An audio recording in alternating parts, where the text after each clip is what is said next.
I think we can start the session now. I will be starting with a short, brief introduction for Professor C.P. Gupta, sir. So, sir is an alumnus of IIT Delhi and MNIT Jaipur, where he earned his MTech and BE honors in electrical engineering, respectively. He holds a PhD in modeling of nature-inspired robotic algorithms for wireless sensor networks with Mobile Sync for University of Kota. He served Rajasthan Technical University Kota as well as the erstwhile Engineering College Kota for almost 35 years.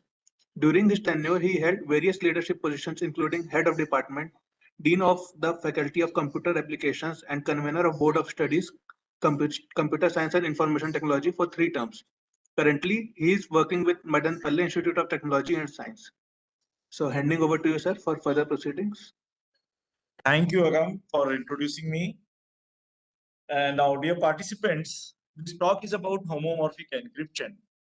And here I'll be because initially I planned it for a longer duration, but now because this duration has been reduced, let me just start by a very brief introduction of what is encryption and decryption.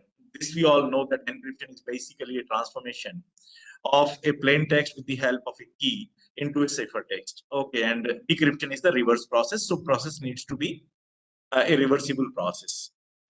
Now, why we need homomorphic encryption and what is the difficulty in using the encrypted text? That is where the requirement of the homomorphic encryption would be clear.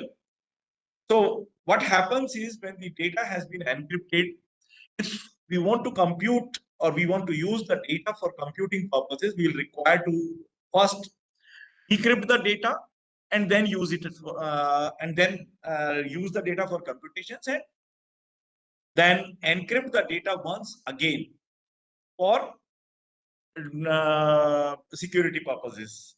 So such encrypted data is unsuitable for computing, and so computations on encrypted data when decrypted will not produce the same results as that on the plain text, and that is where the requirement of homomorphic encryptions will come into. So what is the issue actually that we need to understand? The basic issue is that whenever we are talking of data privacy and integrity, we are always concerned about the data in transit and data on the storage devices. But what about the data security when it is used for computational tasks? As explained previously, what happens, the requirement is the data is required to be decrypted for carrying out the computations. And that is where the entire problem is, because the decryption makes the data vulnerable to attack and disclosures when it is in the memory. Now, so this is the third state of the data. The data may be in transit, it may be on storage, but we have never, generally we have never thought of data getting compromised when it is being used for computations in the main memory. Now, why this issue is being discussed actually? That is the real problem or the real issue. Now, with cloud becoming so dominant factor in our life, and a large number of organizations trusting the clouds for computations also, or we call it the delegated computing or whatever you can call it. Yes, the data is revealed or data is used on virtual machines which are not belonging to you. So it's a it's a vendor infrastructure or a third party infrastructure. Now the cloud may have its own security infrastructure and security in place, but for very sensitive data or highly sensitive data, it can still not be trusted. Just for example, you think a very confidential data, because the cloud is hosted in US or the physical infrastructure of the cloud is somewhere outside the country, it doesn't fall under the laws of your country. So this is where the problems will arise actually. So decrypting data for computations and querying within cloud makes data vulnerable. Just take this scenario. The scenario is the content owner, who is the client, he has provided the data, or he has handed over the data to the cloud service provider, and then the content requester, who has the permission, and he can be the owner also. So what he does is he makes a request content in the form of a query, and then he gets the answers. Now, just what the malicious people or the malicious user can be, who can be. So what happens? The cloud service provider itself may be a malicious user, or a malicious service provider, or even your own desktop may be compromised. So this may also be a potential threat actually. So what happens in that case is your data gets compromised. Now, we always think that there are state-of-the-art approaches available for security within the clouds actually. So this is here. This is with regard to the database service providers, a study was carried out, and I have simply reproduced this study for the purpose of this talk. That SimpleDB encryption, which is Amazon Simple database where it is used. Now all the data is encrypted. Now see where it is. It lies. This is SimpleDB.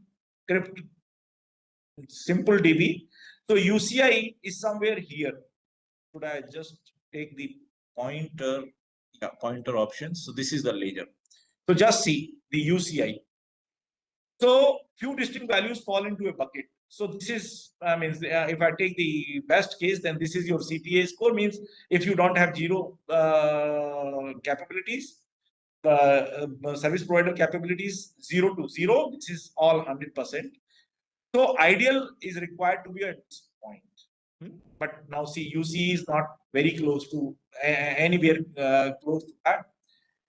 This scheme was proposed by Hasse Cummins and Malhotra in 2002. Then you have the order preserving encryption, which is almost at the same position.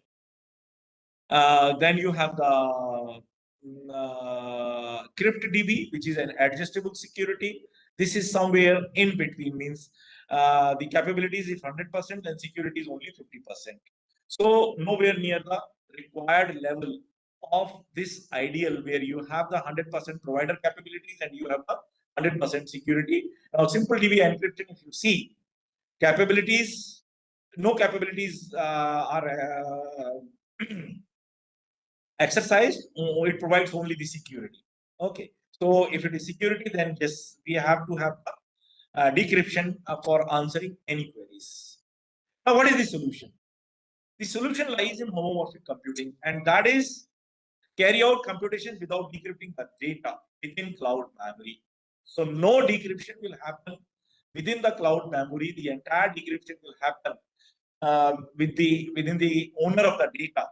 Means the computations will be carried out on the encrypted data. So perform computations with encrypted data. So if I see this way, then what is homomorphic computing? So it's basically a privacy preserving technique enabled by homomorphic encryption. And what it does, it allows for computations to be performed on encrypted data without ever decrypting it.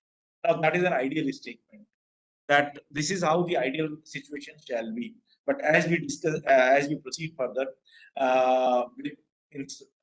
computations to be performed on encrypted data without ever decrypting it may not be feasible, or it is still not feasible. At some point of time, decryption is required. And so that makes this area of homomorphic encryption even more interesting. And when do we decrypt the result? That is the operations when performed on encrypted data.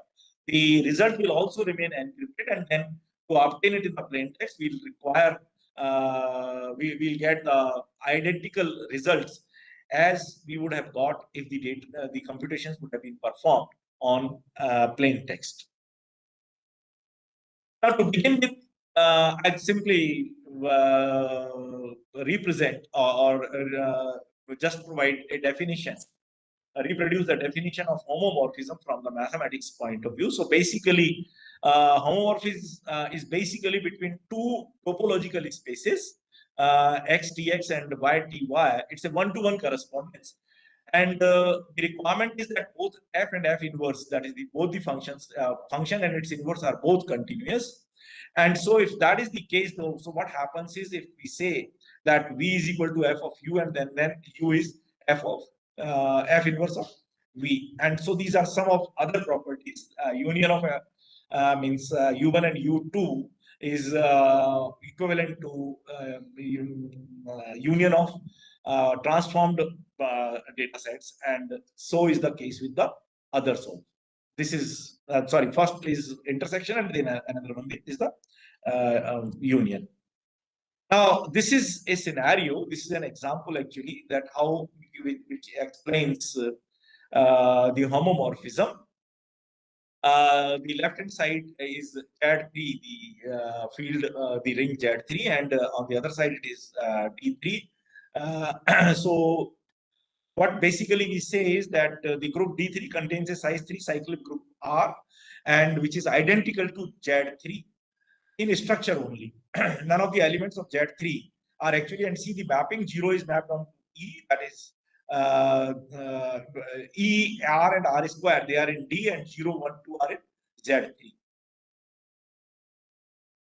So what we say is Z3 is contained, or the structure, sorry, Z3, and Z3 shows up in the same structure. And so what this is what the definition of the properties of homomorphism is, that there is a bijective correspondence between the elements in Z3 and those in subgroup R in D3. So this relationship between the corresponding nodes is the same. That is what the homomorphism is, and this is the mathematical tool for succinctly expressing the precise structural correspondence. So it's basically a function between groups.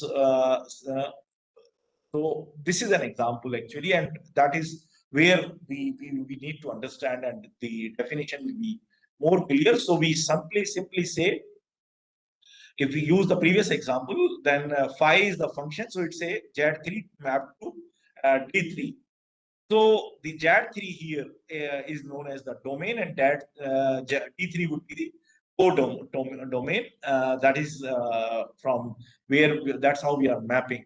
And so the elements in the codomain that the function maps to are all called the image of the function. So E, R, and R square in our example are denoted the image of phi, and so this is how the function is written. So if I define it, so basically the homomorphism is a function toy G2H between two groups, and what it satisfies, the function AB is equal to function of A into function of B. This is one kind of homomorphism.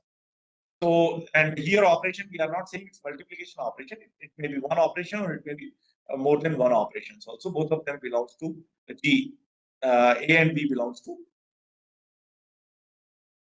Okay, so how to really, how does it map actually, or a Carlisle diagrams or a multiplication table if I see. So if I say AB is equal to C, then this is the multiplication table on the left hand side. And when I apply the function, then the same multiplication is applicable here. And in a Carlisle diagram, if I say AB is equal to C, and this is the codomain. This is one example actually which contains the numerical exam. So suppose we are thinking of an additive homomorphism. So what happens is, suppose 19 and 8 are two elements. So 19 plus 8 is 27. If I make some transformation, maybe an encryption, maybe one of those transformations. So this is Z5 is its codomain in this particular example. So what happens is 4 plus 3 is also equal to 2. And so in what happens is, it is addition modulo 5. We are saying that phi n is equal to mod 5. So if you see 19 plus a, if I have addition modulo 5, 27, that is also 5. When I say phi a, so 19 is modulo 5 is 4, 8 modulo 5 is 3, and 4 plus 3 is equal to 2 modulo 5. So this is an additive homomorphism we can. Now, there are two basic properties any homomorphism or homomorphic function needs to satisfy. That is the unity. That is, if in G we have a unit, so phi sends the identity of the to the identity. Identity will be mapped to the identity, and same is the case with the inverse. That inverse will also be mapped down to the inverse. Inverse of an element in G will be mapped to the inverse of the element in H. Now, what is homomorphic encryption now? And then let us understand this with this slide. That what we do is we encrypt M1 with key K and M2 with key K, and any operation when we perform here, then this operation on M1 and M2 will be encrypted using the same key. So result would be an encrypted M1 operation M2. Suppose if this is addition, then the result would be adding the encrypted M1 and M2 would be same as we get when we have M1 and M2. This operation is performed on the encrypted values of M1 and M2. Before I proceed to the basic techniques, let me just discuss about some of the applications. E-voting is one of the applications which has been discussed a lot in the literature. And so basically this requires only additive homomorphism. So everyone encrypts votes as 1 or 0, aggregates all ciphertext before decrypting. No individual vote is revealed, because in every voting, that is a requirement that individual vote shall not be revealed, but cumulative total shall be available. So we require only additive homomorphism here. Whereas if I go to the secure cloud computing, it requires full homomorphic encryption. That is both multiplicative homomorphism as well as additive homomorphism. Now, those were the abstract applications. There are some real world applications also. So cloud computing means that we have already given some examples. So companies can outsource data processing and storage to cloud environments without worrying about data breaches, as the data remains encrypted during computations. Healthcare is one area where homomorphic encryption is used in a big way. So because it has large data sets, it has very strict confidentiality constraints. And so healthcare data needs to be processed without revealing the patient's privacy. So homomorphic encryption makes it possible. Finances, again, the same thing, because we need to protect the customer confidentiality, but at the same time, we want all the transactions to be performed. And so finance is another one, machine learning and AI. So there may be the voting systems, and we have already discussed. So there are numerous other also. Private search means query searching is another field, and search engines shall also be enabled. They should also be. It should be possible to search, carry out the searches without revealing the data. Genomic data analysis, secure data collaboration, and so on and so forth. You can just keep on building it. So let us now start some of the encryption schemes we are all aware of. Let us just see where the subject started from and what are the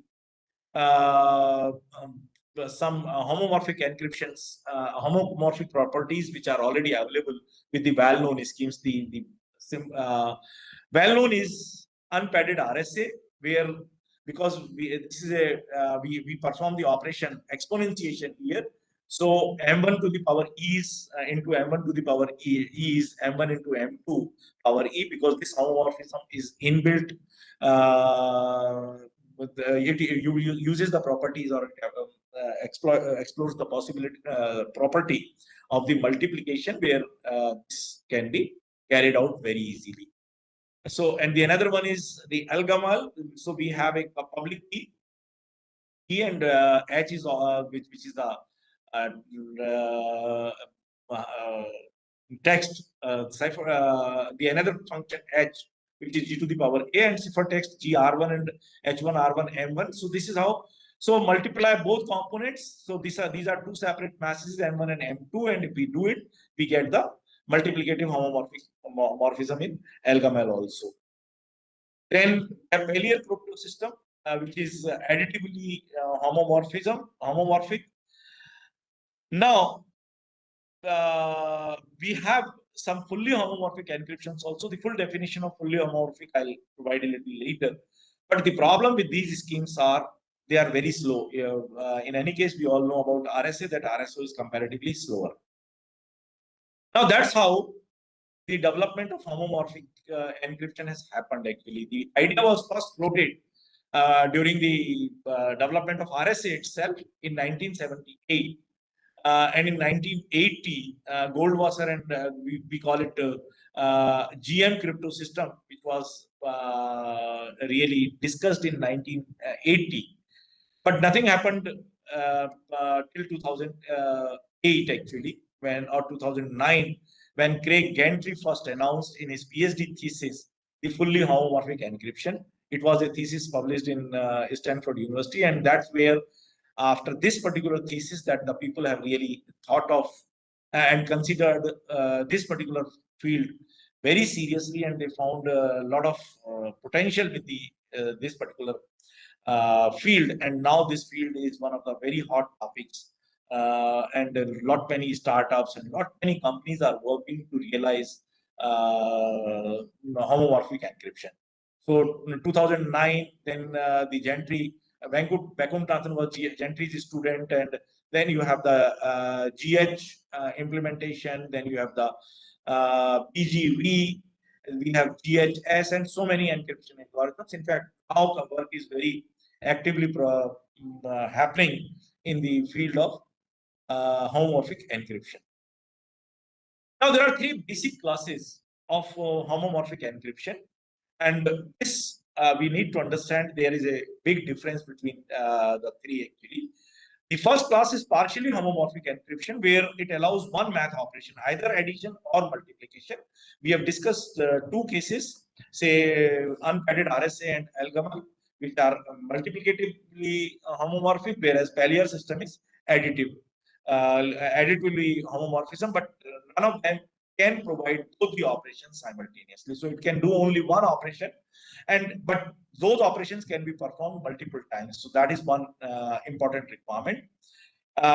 This limit is important, and we call it in further discussion, we'll call it the depth of or the level of computation, because once that limit is reached, if you want to use the data further, it has to be first decrypted and then re-encrypted. Then and only then further operations can be carried out. And why it happens, that also to some extent I'll try to explain, and we'll try to conclude the talk with some of the unresolved challenges which still people are pursuing. Then we have somewhat homomorphic encryption, so it allows more than one math operation, but can do a few operations. Here means only up to a certain level or depth the operations can be performed. After that depth is reached or it is reached, we have to decrypt the data and then re-encrypt the data for using it further. Whereas fully homomorphic encryption is, first thing is, it allows any operations, any operation. Means whether it is multiplication, it is addition. In some cases, you will see that even logical operations like comparison and or operations, XOR operations, they are also have been made visible now in FHE, and there are no limits on the operations that to what level you can continue to use them for any level or any depth of operations. And then finally, once you have reached the results, then only the final result needs to be decrypted. So I'll start the discussion on few of the PHE schemes. So as explained previously, partial homomorphic encryption permits for a particular sort of operation to be carried out on the encrypted information while keeping the encryption. So the examples are additive homomorphism. So EA plus E encrypted encryption of A plus B is equal to encryption of or encryption of A minus B is equal to either A plus B or A minus B without decryption. Then we have the multiplicative homomorphism. We have the comparison homomorphism also. Few schemes exist which provide us comparison homomorphism, but none of these schemes which are classified as partially homomorphic schemes will provide more than one operation. It's only one operation which will be provided. So what are those schemes available? Multiplicative partially homomorphic encryption. We have already seen RSA. So that's how RSA is. You have public key, which is and E, and so we what we do is we perform the encryption, that is the ciphertext is produced by m to the power E mod n, and then if we see the multiplicative operation, if we carried out multiplication operation, then C1 star C2 is equal to M1. This is how the multiplicative homomorphism is possible in or available in unpadded RSA. In Pallier scheme, this is additive additive scheme. So N and G is the public, NG is the public scheme. So what we are to encrypt, we use the public key on M, that is G to the power M, R to the power N, N. So G and N are the numbers which we will be choosing, and mod of N is square, and that's how this can be seen from this expression that this is additively homomorphic. But not, if you see the if you try unpadded RSA will not have homomorphism under addition operation, whereas Pallier scheme will not provide you homomorphism under multiplication. Whereas Goldwasser-Micali algorithm, there is another concept actually, that is here. If you see, these schemes exhibit the homomorphism, but can we prove them to be secure? So basically what happens is Goldwasser was the first in 1982 to introduce the or bring the concept of provably secure under standard cryptographic assumptions. That was idea, or that was the concept floated by Goldwasser-Micali in 1982. And this scheme, which is known as GM scheme, so it is based on interactability of quadratic residue assumption, residusicity assumptions modulo a composite N. So basically, what happens is we select uniformly at random quadratic residues from Z star N to encrypt 0 and 1. And then we select the quadratic non-residues from Z star. And this is the idea of this particular scheme. And since the distribution of quadratic residues, I'm facing some bandwidth issues here, so I'm just closing down the camera actually. So basically, the distribution of quadratic residues and since the distribution of quadratic residues and quadratic non-residues are not same in Z star N, we confine ourselves to a subset of Z star N. So where the number of quadratic residues is equal to the number of quadratic non-residues, and that is the implementation wise they have done it. Okay. So this is it has multiple components. So the most important is how to generate the key in the Goldwasser-Micali crypto systems, and then encryption and decryption process, so that you can see N is means same large prime numbers. N is a multiplication, or P and Q are two prime factors of N, and these are sufficiently large. And then we have a random integer X, which is between 1 and N minus 1. And then, yes, that's how we can have the key generation and then the encryption in Goldwasser-Micali crypto system. So what we have is, it basically, remember, this will be working on the bitwise actually, it will be working. So strings of bits M1 and 2 MK. So at randomly, it will be picking up yi, which belongs to Zn. So for each bit mi, and encrypts one bit of information at a time by computing its ciphertext in this way. And the ciphertext generated then C1, C2, and this also belongs to Zn. for I is equal to 1 to k. So every single bit, if I put it in plain words, every single bit of the plain text is encrypted to a log to n bit integer. Okay, there is some error here. And thus the k bit plain text is encrypted to k into log n bits. And because its security depends on factorization of integer n, and n is a quite large number, we have log n, means you can see the number of bits in n is of the order of 1024. So the factorization is difficult, but because as we know, RSA is also based on the same concept, algorithm is inefficient. It requires a lot of computation and a lot of computing power. So these are some of the other PHE schemes actually. RSA, as I have told, Algamal, exponential Algamal, elliptic curve Algamal, Pallier, Damark, Jorlake, Barlock, and these are some of these schemes. RSA, I think there is an error here actually. There is an error here.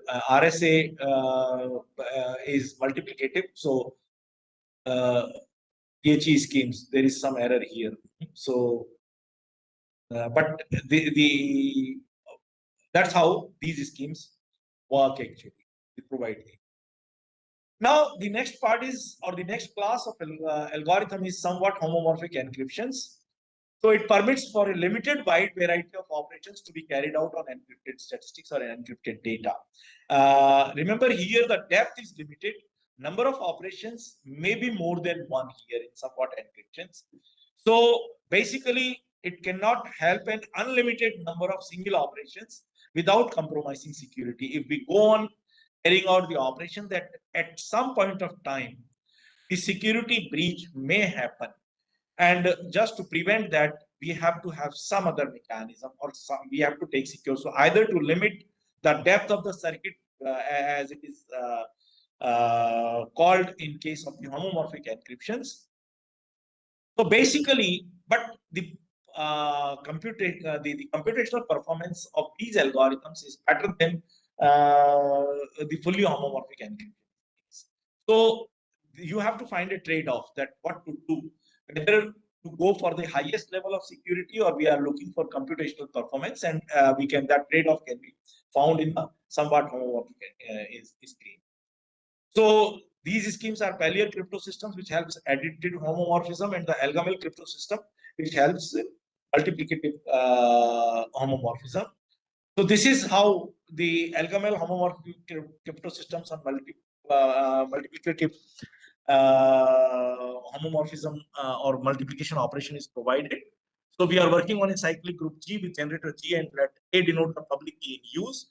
So what we have here is Ri is equal to Gri and Ci is equal to Ari. That's how dot Mi, where M is the message and C is the ciphertext, and these are the parameters of the algorithm. So Ri is some random number which belongs to 1 and 2, and hence R is R1 and R2, and C is equal to C1 and C2, and that's how the multiplicative homomorphism is presented, or is shown by Algamel homomorphic encryption system.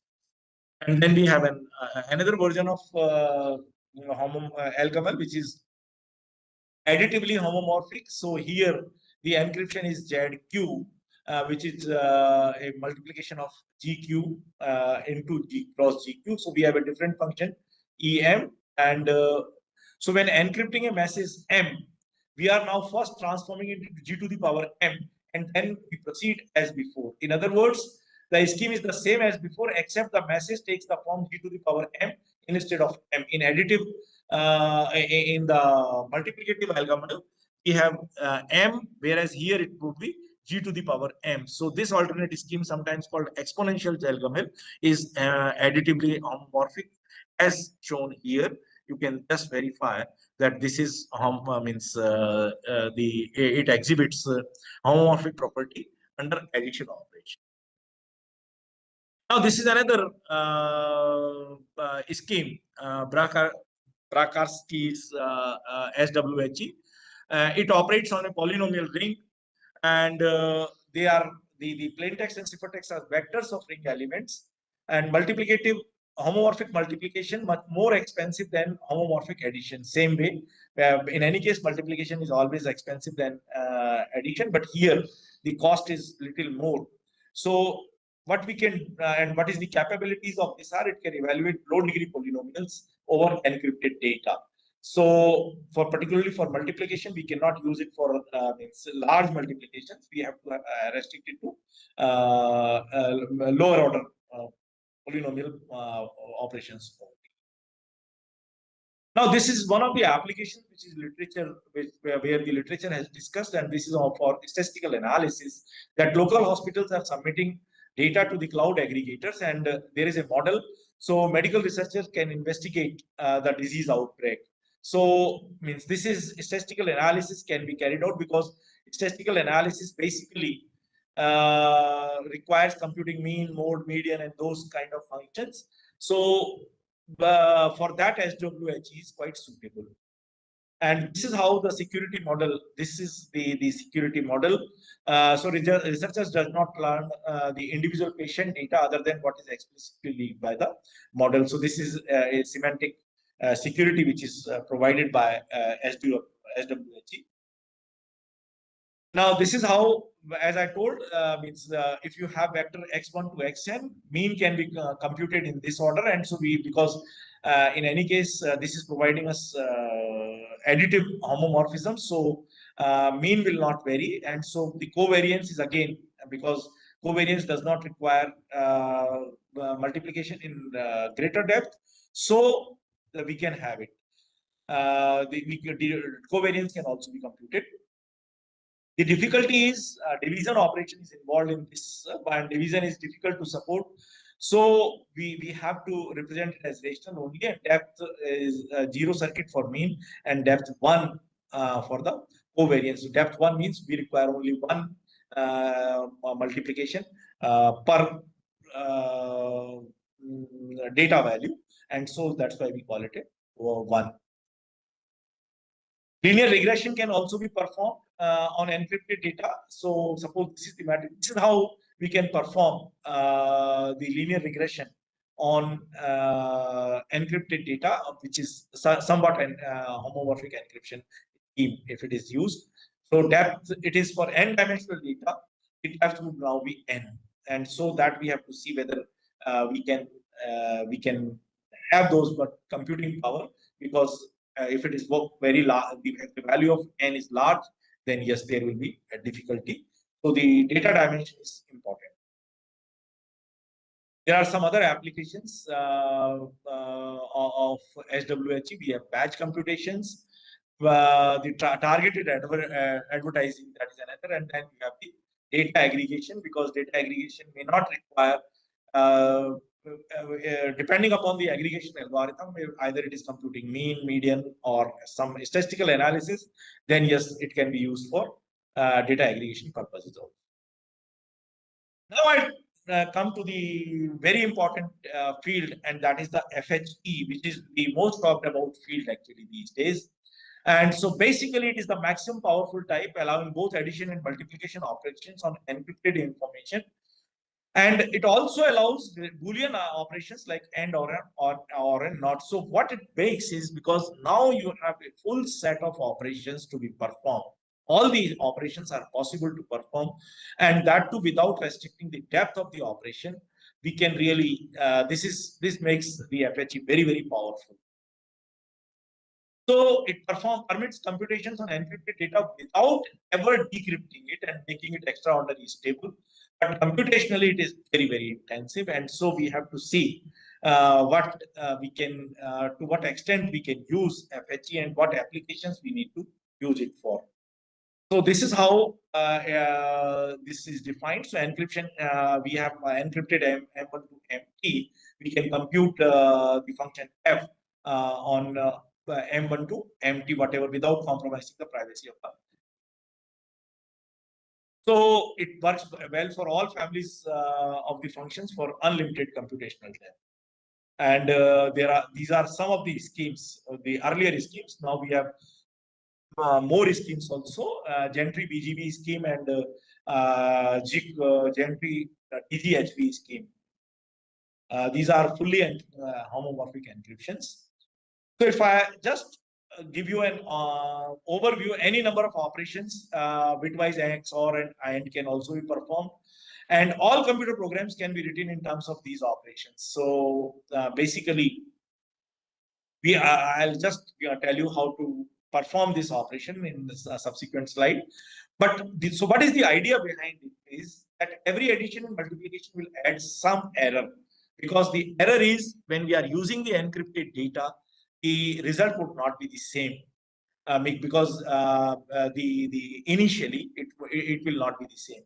So we need to identify this error, and then when what is the restriction is that when error becomes very large, then we re-encrypt with a second public key while removing the previous encryption, and this is called the bootstrapping. I'll come to that bootstrapping in a little bit more detail. I'll just explain what bootstrapping is for.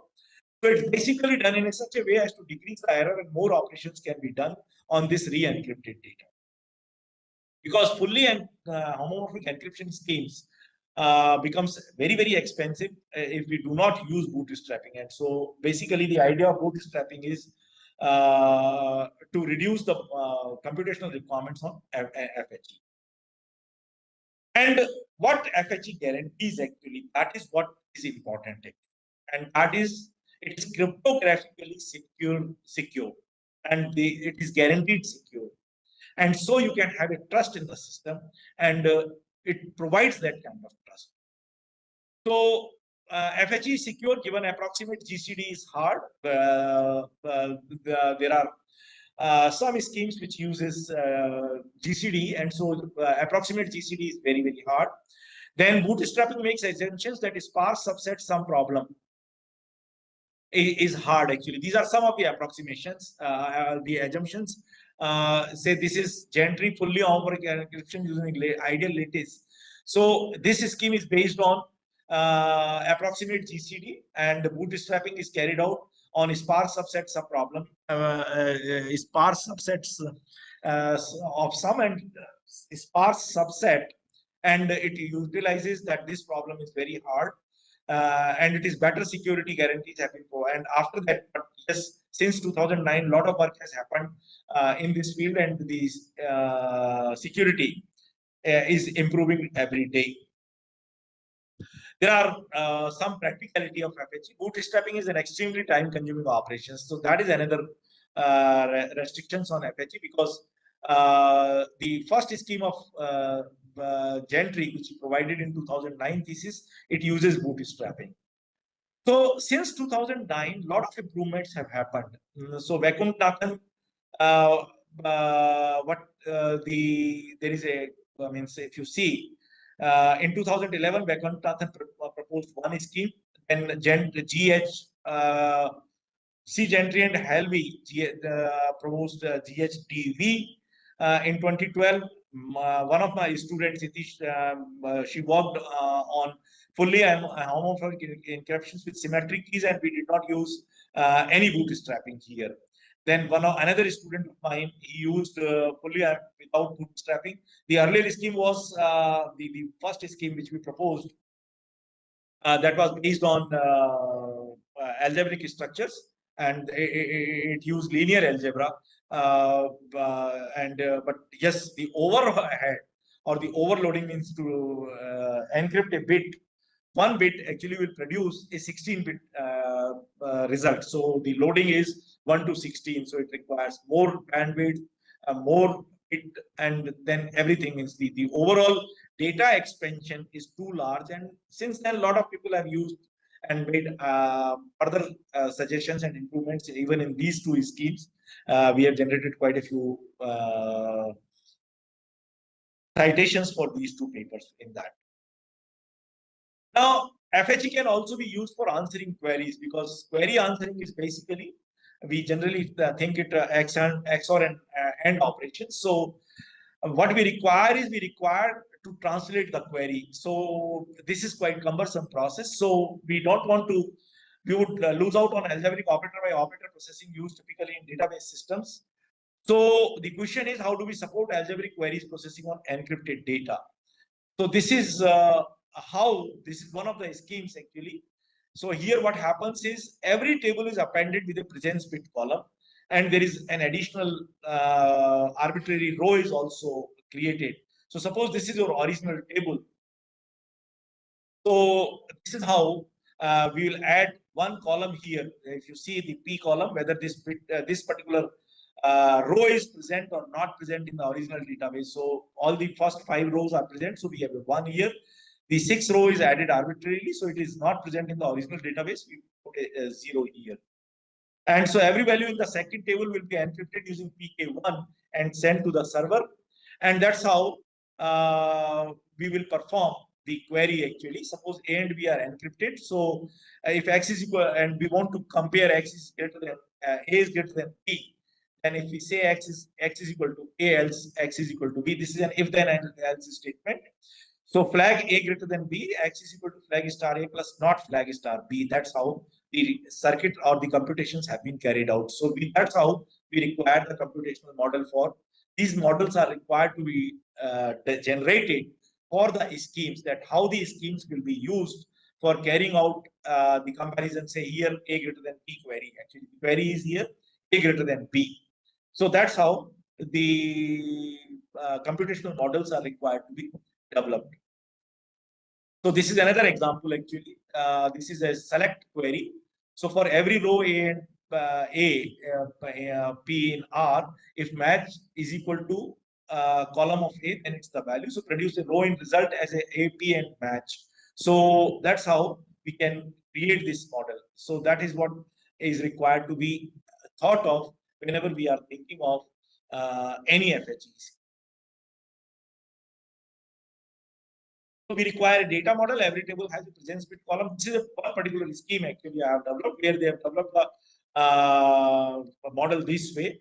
But yes, this is just for just to make you think on those lines, that we require this kind of data models also produced whenever we are talking of any scheme actually. So we require a data model, and then we have a query processing method, that how the query will be processed. So compiles the query into an algebraic plan, and algorithm for each algebraic operator on above data model is developed actually. And client only deals with the encryption decryption process. The query processing is carried out by the service provider or the cloud service provider. So this is how the client encrypts the literals in query and sends this modified query to the server, and client decrypts the results obtained from the query. That's how the query processing happens on under FHE. Now these are various schemes actually. These are based on, and there are various mathematical structures which have been used for different classes of FHE based schemes. So this is Gantry 2009, because it was based on ideal lattices. So in 2009, Gantry have it on ideal lattice. Then Stalhay and Stanfield 2010 developed, made some improvement. This was further improved in 2010 by Smart and Workway Terrain, then Gentry Halby in 2011. Then again, but this was computationally very, very intensive. It required a lot of computations and very, very expensive. So later schemes, there is one AGCD, approximate GCD based problem. So there in 2010, DGHV scheme is based on integers. This is how the key is generated. So outputs a secret key P, an odd random integer, and the public key x0 to xn, where x0 is odd and x0 is greater than xi for all I. Where so this is how the key is generated, and then we have the encryption process and we have the decryption process. And see here, this is the noise actually. I'll come to the noise a little more in some more detail just a little further as I move a little further. So it computes C mod P mod 2. See, this is 2R, and this is again in fact a multiplication of 2, and this is how. And so when we perform mod 2, this will all become 0, and we'll get the message M only. That is what the beauty of this. So the security of this scheme is based on sparse some problem, and the AGCD problem, as we discussed in our previous, and all randomly chosen and close to multiples of a large integer p. So the main drawback is scheme it's high computationally very complex and large public key size. Now there is there were another schemes which this is all means first generation schemes which are based on AGCD problem. In 2013 you have our paper also, but which was based on this platform only, and 2014 this is another one. So this is how the development on so LWE, that is learning with errors, and RLWE, that is ring learning with errors. These are some of the more mathematical bases which are now followed for development of FHE based schemes. These are now more actively pursued. This is LWE based schemes. There are many such schemes which people have produced in 2020. Woodland scheme is this, then you have RLWE version in 2021. The development is still continuing. This paper actually which I have referred to here was published sometimes in 2023. So it will have only up to 2022, and after that I also could not compile the further schemes. This is 21 BB schemes, 2011 scheme. Again, here you see 2E actually. So the error is all added as if means multiplication of 2, so that when decryption happens mod 2, this gets removed automatically. So it also includes this is very important actually. The contribution of BB scheme is that it introduced two new techniques, linearization and dimension modulus reduction actually. So it is needed, linearization is required to reduce the multiplicative ciphertext size from almost n square by 2 back to regular size, that is n plus 1. And later on the name was key switching. And this was a very big development actually, that because it made the multiplication possible to a larger depth actually. And then we have the dimension modulus reduction technique, which is also called modulus switching technique. So it converts an SHE into fully homomorphic schemes, because scheme transforming a ciphertext C modulo Q into another ciphertext C modulo P, where P is sufficiently smaller than Q. So the entire all computational requirements will come down, and it does not compromise on security. It means we may simply think that if we are bringing down the value of modulo from Q to P, and P is much smaller than Q, the security will come down. No, that's not the case actually. The idea is to not allow noise. See here, E, if you see, just let me go back. Here, if you see, E is known as the noise actually. So what happens if we allow noise to grow unbounded, then decryption will not be successful. And so we will require to keep a tab and keep it under some limits actually. Okay. So the lower noise growth due to the adoption of modular switching allows the homomorphically evaluate the decrypt circuit without the squashing method proposed by Bentley actually. There are this is another one class of algorithms which are called anti-RU based schemes. This is since 1996 they are being pursued. So LTV is one such scheme, which is a multi-key FHE, MKFHE. It supports computations on ciphertext encrypted under different key. That was a very important development actually, because so far before this scheme actually, the requirement was that encryption needs to be performed using the same key, and then and only then decryption would have been possible. But LTV, which is a multi-key FHE scheme, it supports computations on encrypted data which has been encrypted using different keys. So that's a very important development. And it uses bootstrapping. I'll discuss a very small, very hurriedly about the bootstrapping also, and modular switching techniques. The security of this scheme based on circular security, the RLWE problem, and the decisional small polynomial ratio problems. These problems we have to use, and this is how this scheme worked actually.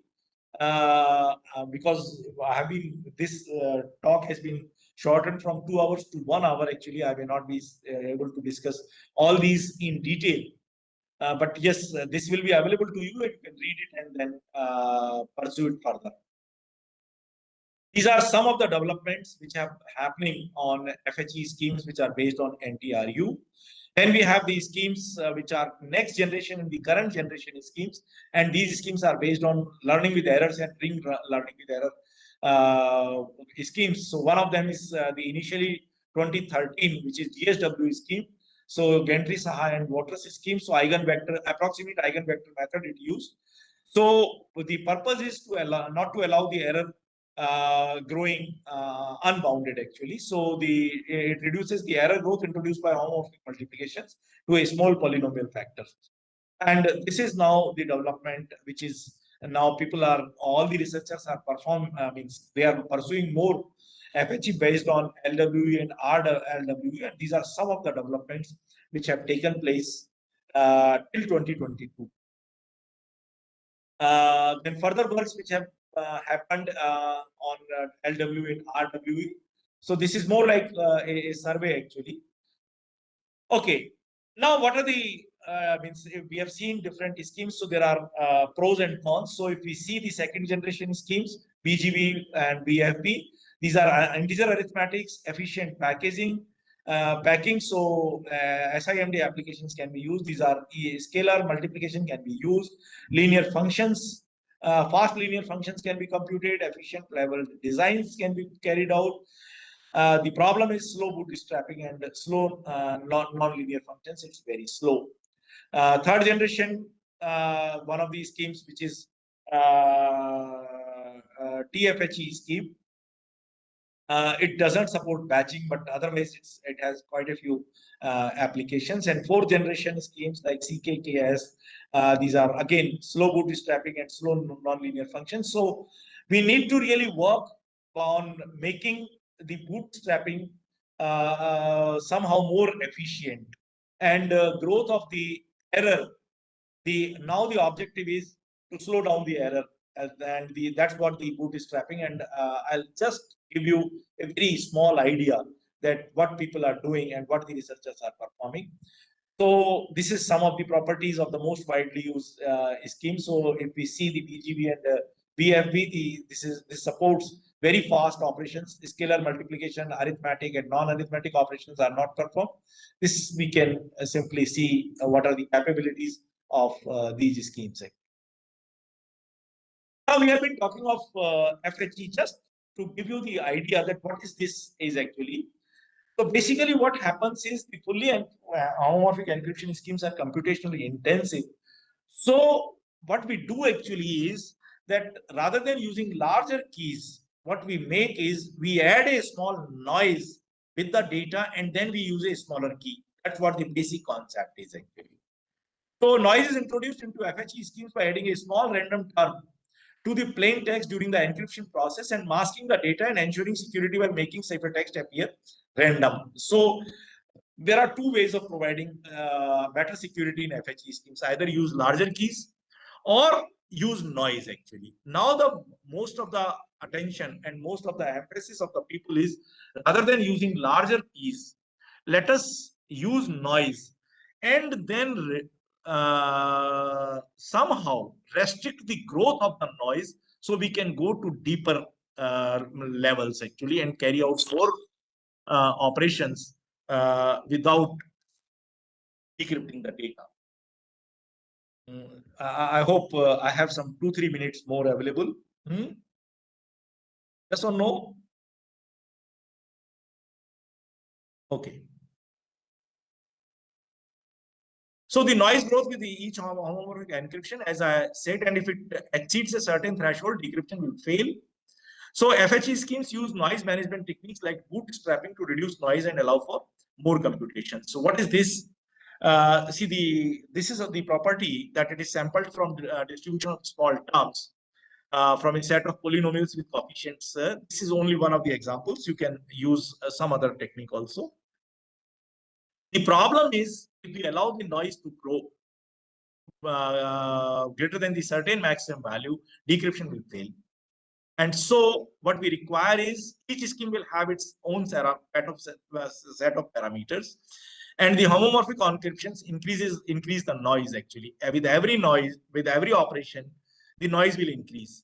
So the number of operations gets limited.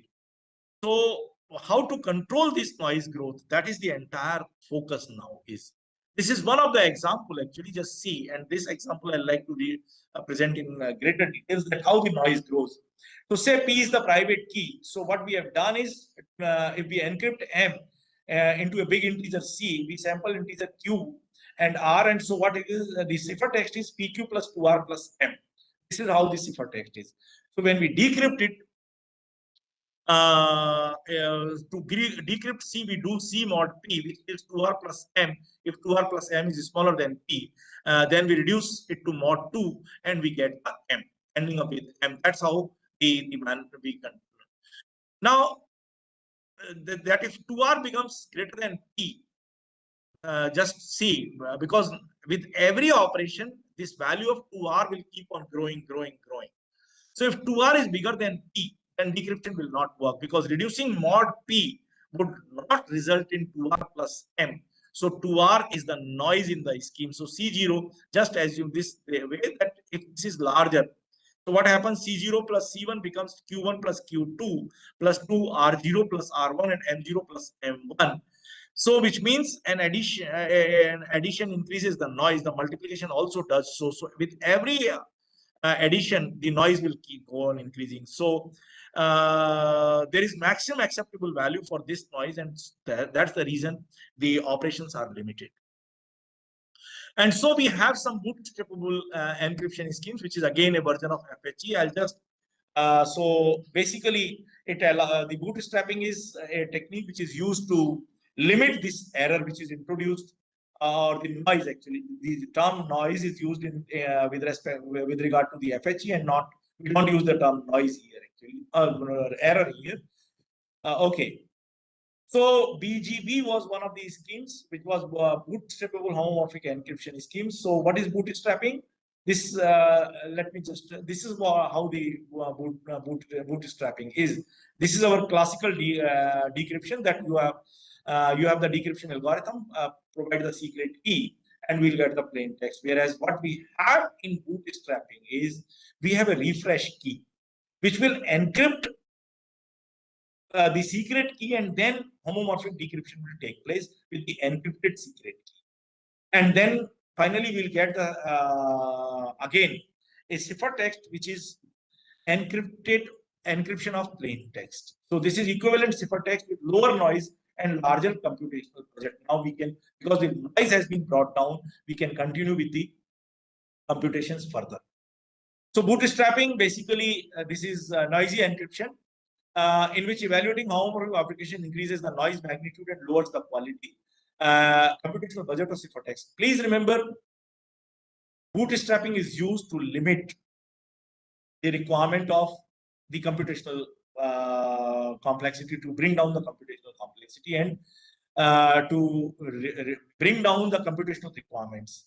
But it has the limitation of limiting the number of operations without re-encrypting, or without decrypting. So it converts an exhausted ciphertext into an equivalent refreshed ciphertext, allowing further operations. That is what the purpose is. And the second purpose is to evaluate a function of the encrypted message during the bootstrapping operation. So in this case, the output ciphertext of bootstrapping encrypts a function of the plaintext message. And so this is called functional or programmable bootstrapping. There is another scheme, another class of homomorphic encryption schemes. We call them approximate homomorphic encryption schemes. So basically, the purpose here is they prioritize efficiency over ideal homomorphism. So there may be some errors which are acceptable. These schemes permit a variety of operations on encrypted data.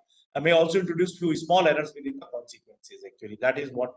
So where minor inaccuracies can be tolerated, these schemes can be used. So we have approximate number of homomorphic ANH and logistic regression HELR. Approximate homomorphic encryption for logistic regression or logistic regression schemes. These are some of the schemes. Now, before I conclude this talk, there are a lot of research opportunities and unresolved issues which are still pursued by the researchers in the homomorphic encryption. The first and the foremost is federated data system, data ecosystem are still not feasible under homomorphic encryption. Because federated data systems, they are controlled by different or they are owned by different organizations, they are using different keys. So though multi-key homomorphic encryption has been introduced, MKFHE, LTV is one such scheme, but still it cannot go to unlimited number of operations and unlimited number of data owners. So this is one field and where the FHE people are still working. And then we have hardware assisted homomorphic encryption is used to build guarantees regarding data in use security upon remote participants. So basically, how to enforce the privacy actually, because what happens is though the schemes exist, we are not sure whether the service provider is really complying to those requirements which we have negotiated at the time of hiring the service. So designing dependable guarantees is still a challenge. So dependable and verifiable guarantees is still people are working upon. So schemes which can be tested for dependable guarantees and verifiable guarantees are still work in progress. For polynomial computations, FHEs are still inefficient, particularly polynomial multiplication. So this is another field. Ciphertext maintenance operation like key switching and bootstrapping are extremely time consuming because they require very complicated computations. So now what is happening is fast Fourier transform and number theoretic transforms. These are some of the techniques which are employed to accelerate this process. So FHE accelerators people are working upon based on FFT and NTT, and you can also pursue these fields. And a lot of research opportunities do exist for FFT and NTT based accelerators actually. So, and what the accelerators does actually is they reduce the rate of growth of error when bootstrapping or noise is introduced. When noise is introduced, so you don't require to bootstrap it very quickly. So it can, the bootstrapping is required less frequently if we are using the FHE accelerators. And then the generality is still limited. So degree n of polynomials are variant in different scenarios. So these are some of the research challenges which still exist and which research opportunities are still existing in homomorphic encryption. And those who feel like they can pursue. But yes, a sound knowledge of algebra is required, linear algebra as well as other fields of algebra is definitely required for carrying out research in homomorphic encryption. These are some of the libraries which have been created for homomorphic encryption based researches and implementations. So Microsoft Seal, PyFL, QFHE, HELib, which is means some of these schemes, and these are some of the service providers who are implementing these schemes. So this is some of the comparisons. So thank you very much for listening to me, and I have this is some of the reference material which those who wish can refer to in case they want to pursue some, or they have had some interest I have been able to generate in this field, which is very, very important for cloud security in very near future. Thank you very much. So if you have questions, any questions, please let me know. I'll try to answer few of them because not much time is available. So few questions I can definitely take, but not many questions I will be able to take. So I'm just Participants can stopping. Yeah, I'm just stopping the sharing and starting the video. Thank you very much. thank you, sir. The participants can put their query in chat box, and we will convey. Or it they to can sir. raise their hand, or they can speak. I don't mind it if it is available to me on. They can do that also. They can do also. I don't mind it actually. But this is one of the field actually. I mean, a few days back I met one what we call these angel investors, or what you call them, those who are funding the startups, and lot of funding is available for the startups working, or those who are trying to exploit the power of FHE and using it for some commercial applications or commercial deployments actually. So if you can commercialize FHE, a lot of opportunities do exist. You can ask your students, as well as you yourself can be uh, uh, an entrepreneur in this field. I think there are no questions. I'll be sharing this. I have already shared my email ID. So if you have any doubts, please mail those to me. I'll try to answer them with my all capacity, or otherwise I'll refer, at least I will be able to tell you some material where you can read, find the answers for those queries. Thank you very much. So with this, I conclude this talk. And thank you very much to the organizers also, Agam and particularly Mushtaq, who have given me this opportunity. Yeah, I think there is some question here. Thank you. So thank you very much. I hope I have been able to generate some interest to the into the field. Yeah, G Sujata. Okay, thank you very much, Sujata. So Thank you, sir. can I log off? Can I just disconnect? Yes, sir. Thank you, sir. Thank you for the wonderful session. Also, the participants, the validity section will be starting in a few minutes. So please stay in the meeting. Thank So you. also, if it is Yeah, Mushtaq, how are you? So can thank say you very much, Mushtaq, personally, for giving me this. Actually, you have cut short this, so I could not discuss the details which I have prepared for this talk. But yes, at any point of time, we can have it further, and so more details can be discussed. We can have a more detailed discussion on all. It's a very, very interesting field. Yes, it requires a very strong mathematical foundations. That is what is compulsory for that to.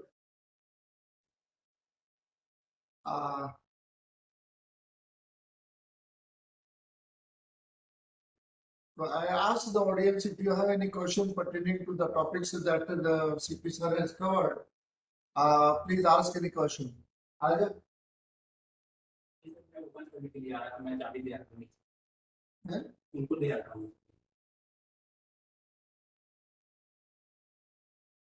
So I feel there are no questions. So thank you once again, Mushtaq. I'm now disconnecting. Thank you. Okay, so thank you very much, sir. So I think that we have scheduled that the validity time at 6 o'clock, and that the communication has already been given. So maybe till then we may either wait or have a discussion with with you, so that the challenges pertaining to this cloud computing that is very much important. And the focus pertaining to this was to enhance the faculty members and to provide those state-of-the-art work currently which we have done in our institute, and the experts who are invited from the various institute and institute of repute and the industry. They have given their elaborated work presentation, so that and with some sort of the examples, live examples, our research scholars has also collaborated in that part. So I hope that the information incorporated in this cloud analysis and security faculty development program, the participant would have enhanced their much knowledge pertaining to this. So I miss your part of that which you have covered, sir, CP sir. So pertaining to that, the security issues. So nowadays the challenges are at the edge level computing, where the user requires to encrypt the information. So what do you think that in order to mitigate those type of the attack, but especially that the issues in the cloud networking environment, what additional things that you think that should also be there in order to make the more secure networking environment? This question is directed to me, Mushtaq. Yes, sir. See, homomorphic encryption definitely doesn't deal with the data in transit. Let me make it very clear. This is basically for computing purposes only. And the issues in network security or the threats to the network do not change. The perception as well as the consequences do not change whether you use homomorphic encryption or you don't use the homomorphic encryption. So in terms of the cloud security, the challenges of in terms of the network security will still be same. If you are not using the homomorphic encryption? So, and what kind of new challenges will come, that we have to really find out during the time when we discuss the network issue. Generally, in the normal scenario, current to the research which we are seeing nowadays, where the majority of the resources that are available in the cloud-based networking environment. So one is that the software-defined network-based type of that the secure internet-based environment that we may create. Likewise, some sort of that protection mechanism to mitigate those type of the ransomware where we are lacking in India. No, at least I am not aware of this because for quite some time I have left this field and cloud was never my taste actually. Okay, sir. Okay. So FHE I have pursued in the past, and since then I did not find any. मैं generalise question पूछ रहा हूँ sir कि भाई अपने जो अगर है तो उसमें क्या क्या ध्यान में रखना चाहिए, क्या एक इंस्टीट्यूट में? The most important thing which I have always been saying is whether it is cloud, network, or anything, the user behavior is the most important aspect. Oh, that is what the very big challenge is. And that is really a challenging aspect. Yes. And particularly, see, we all talk of the data privacy. Okay, but unfortunately, what happens is unknowingly we ourselves are providing a lot of data which otherwise is private.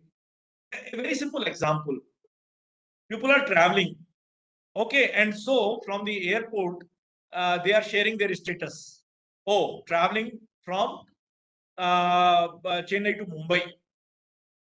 Now, this is where I see the real challenge actually. The person's behavior, because they are so savvy towards the social media, that they are not realizing the threats which this social media is posing to their security. So that is again a very big challenge that you have highlighted. See what is happening. Just try to understand this with a different aspect actually. Physical platforms or IT infrastructure, we can continue pursuing the research and we can keep making it more secure, and because that is something which is a continuous process. But what about the user behavior? This is uncontrollable. We cannot teach people to behave.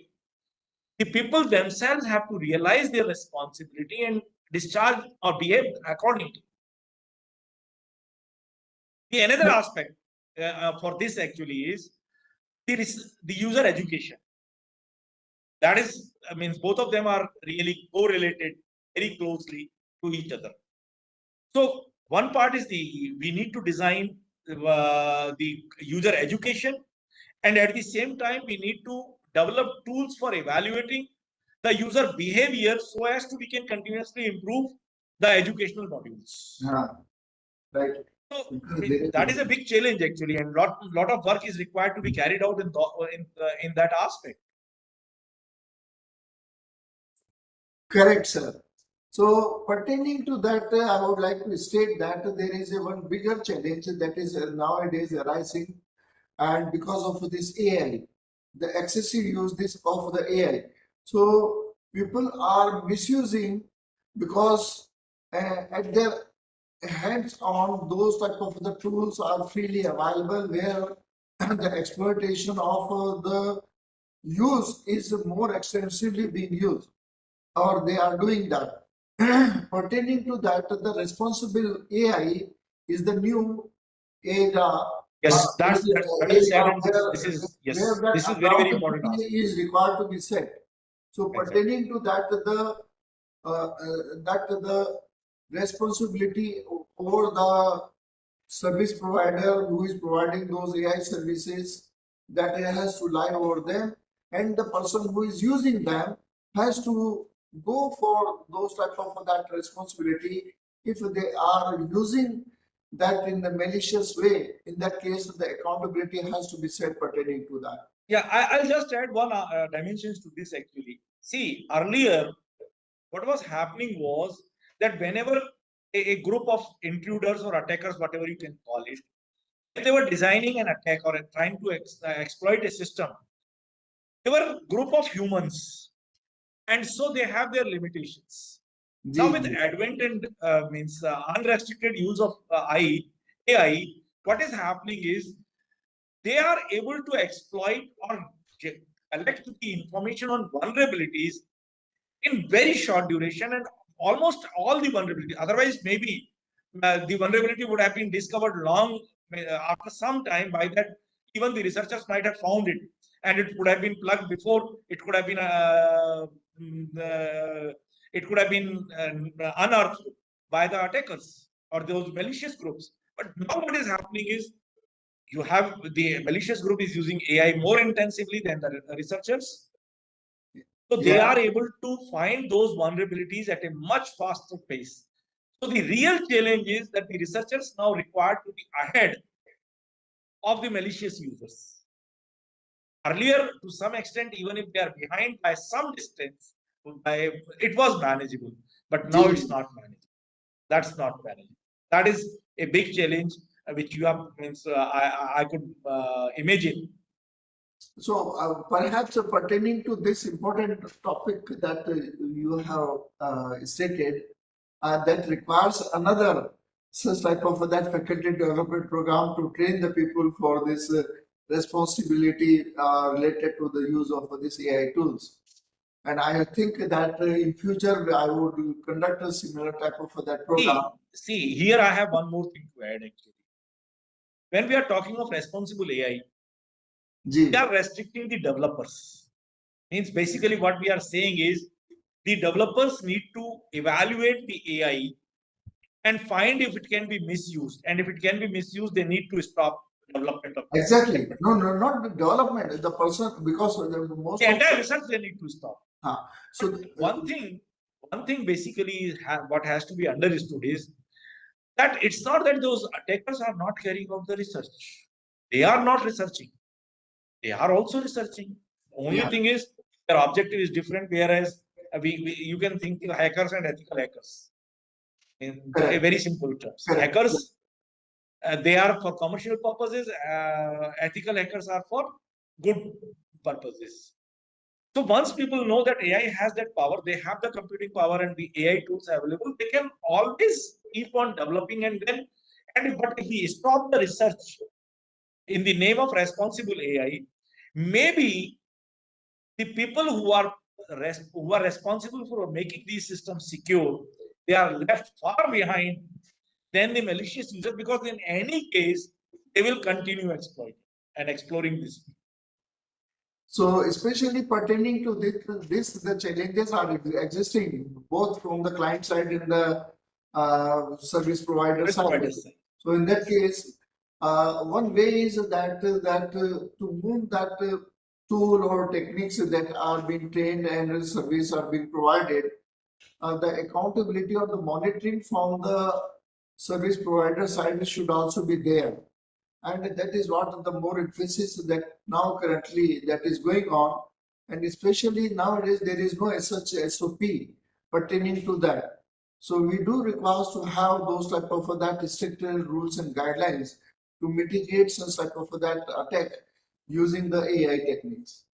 Yeah, Gayatri is suggesting that we need to introduce or induce security at every phase of the AI tool development. See, tool development is one aspect. The problem is once you have a model, then everything goes away from your hand. Actually, once you have the model available, if whether you develop a tool or you don't develop a tool, somebody is going to use the model and may come out with a tool which you have never thought of. What I suggest that because there are the 4 different variants of the data, that the text, image, audio, and video, and pertaining to that, the many such type of that interchanging and that interrelated type of that AI enhancement and the tool development that is currently going on. Pertaining to that, the vulnerability issues and use or misuse of those type of the technology for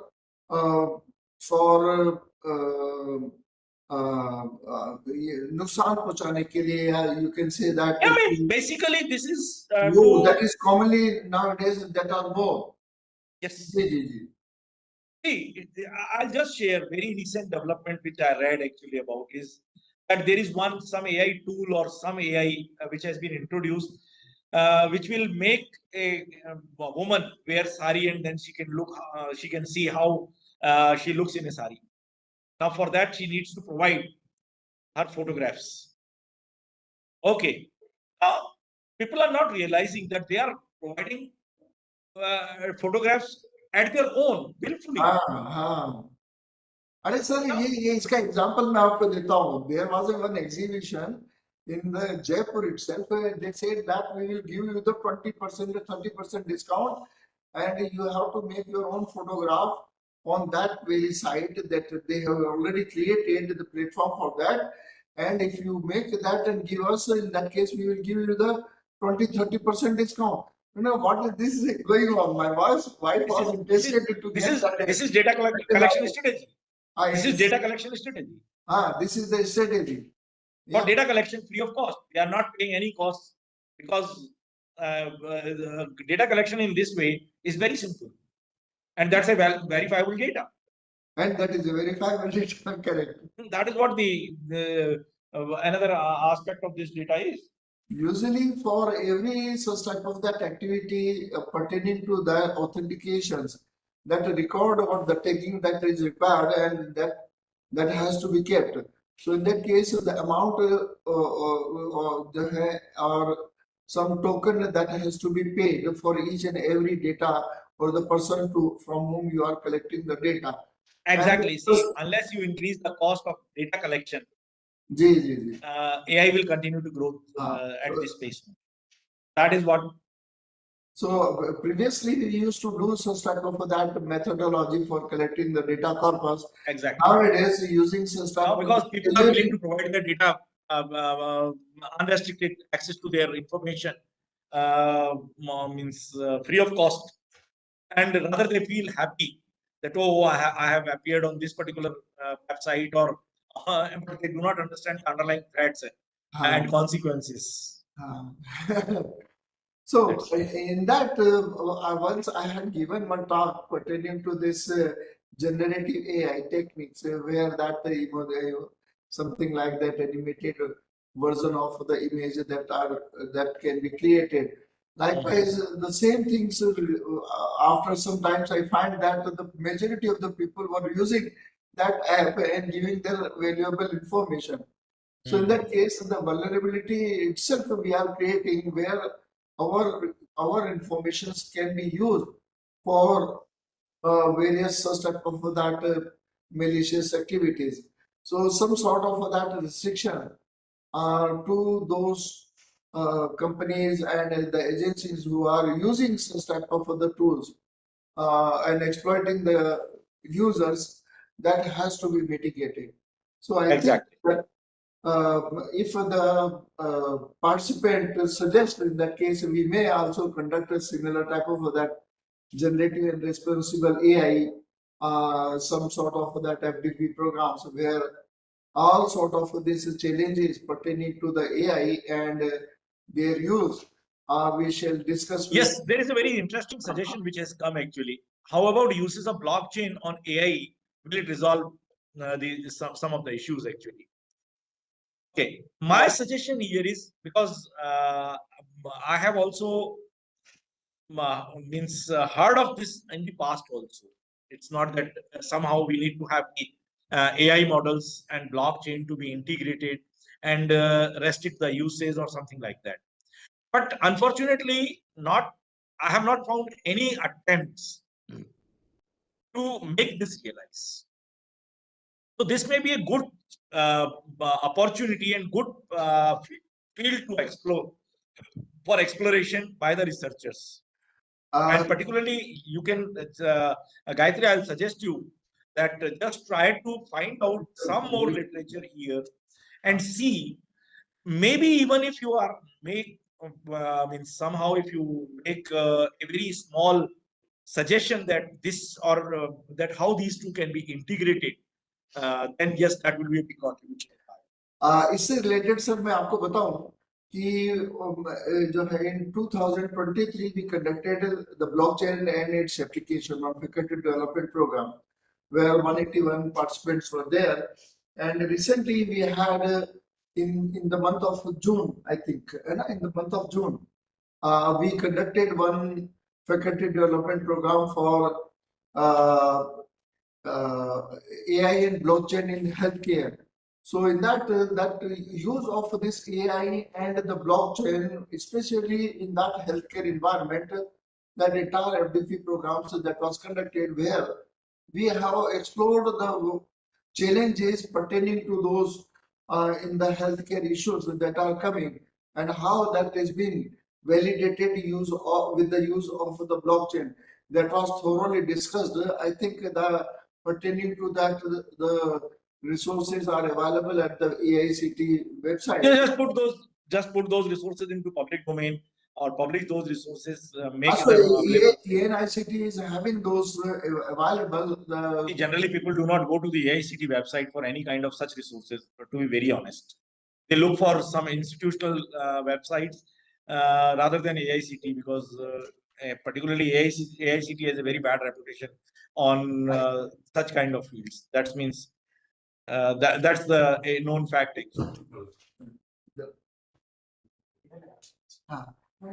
ये हमारे पुराने PhD scholar हैं and currently the faculty in the BITS Mesa. He was also the resource person. Please be along with me. Sir के लिए chair रख दो तो यहाँ पे बैठे. So they are also the resource person. Dr. Jitendra Goyal. Yes, you have made good contribution, and I hope you will continue to make such contributions.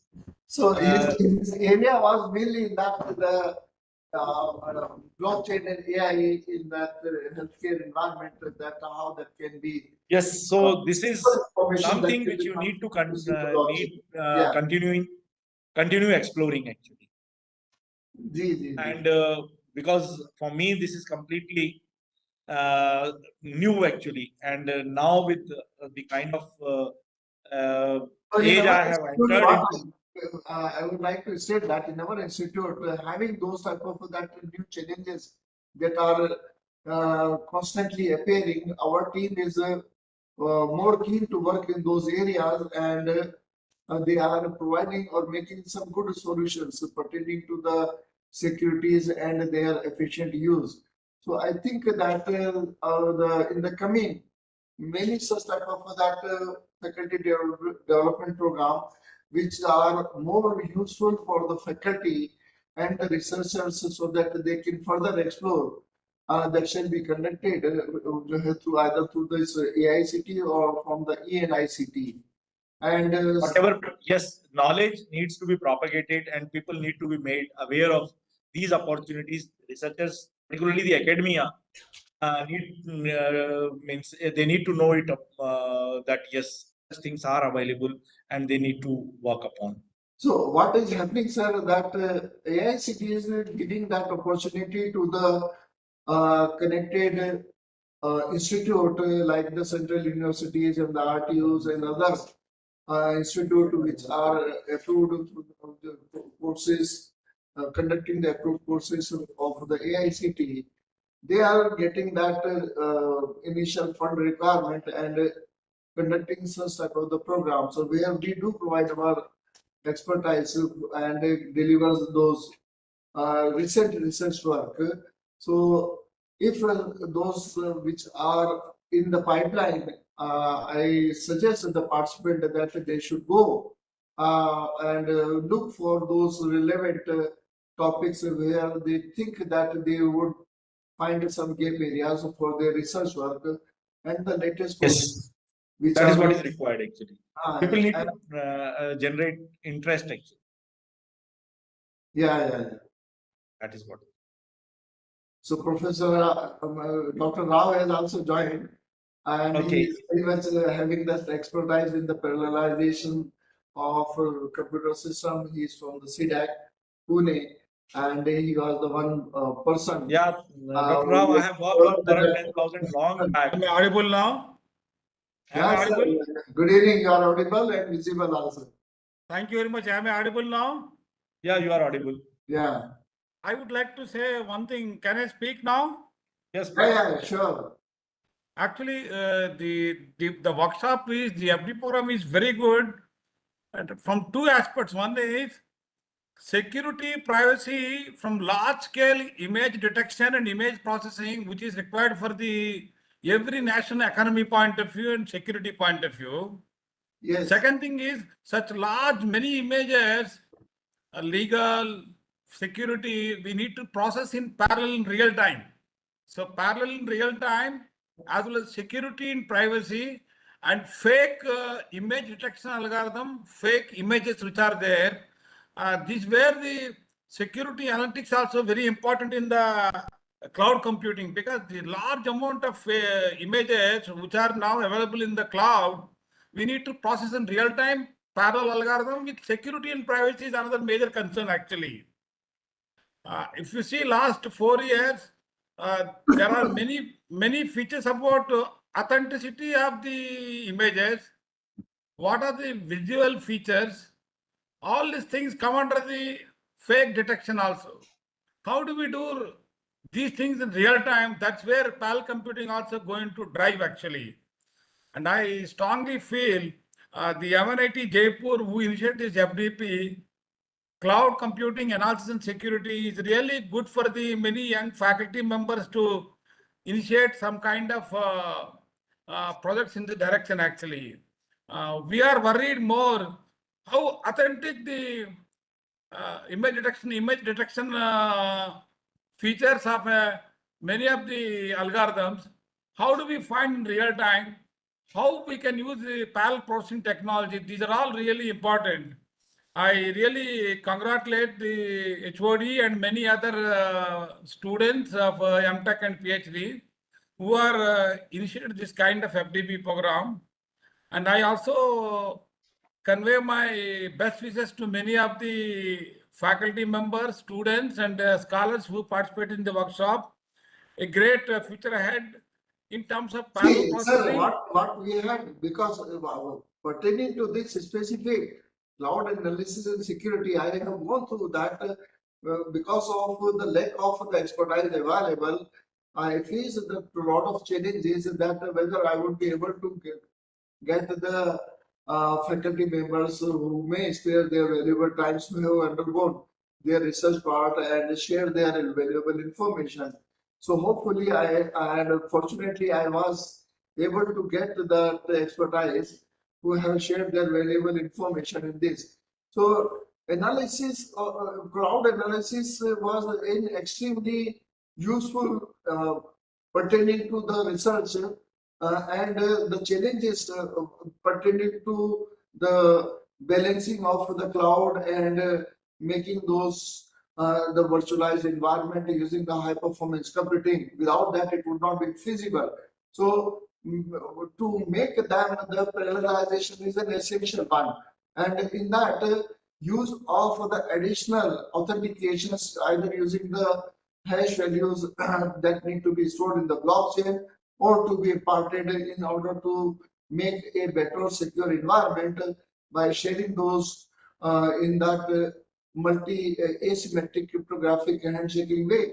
In that, we want to emphasize those type of the research, specifically in this cloud analysis and security FDP program, where our own recently research work that we have presented in the latest conference, we have presented those results over here in this faculty development program. Recently, I got that information. Our paper is now being published. That the topics which we have covered. So I went over there in the Dubai and present that the recent research work which I had discussed in the faculty development program. Now that is available online. So participant has to go over there and see those information.